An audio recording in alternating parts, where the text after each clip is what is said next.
अजित पवार यांनी पंतप्रधान मोदी आणि आमदार सुनील शेळके यांच्या भेटीचा किस्सा सांगितलाय। मोदींची सभा असताना झालेल्या भेटीची घटना दादांनी सांगितली। यावेळी उपस्थित नेत्यांमध्ये एकच हशा पिकला।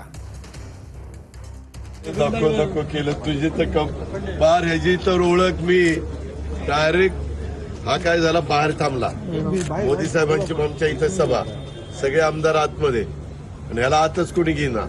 शेवटी मोदी साहेब शेजारी बसल्यावर म्हणलं माझा एक आमदार बाहेर आहे, त्याला ताबडतोब आत घ्यायचा आहे। त्यांनी मागच्या सेक्रेटरी सांगितलं त्या कोण अजित पवार म्हणतात त्यांना आत घ्या।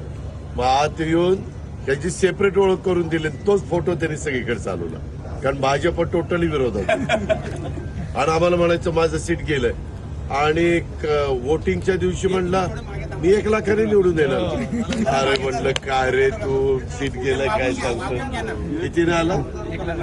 1,08,000 माझ्यापेक्षा जास्त। दाखवतो वेगळं करतो वेगळं।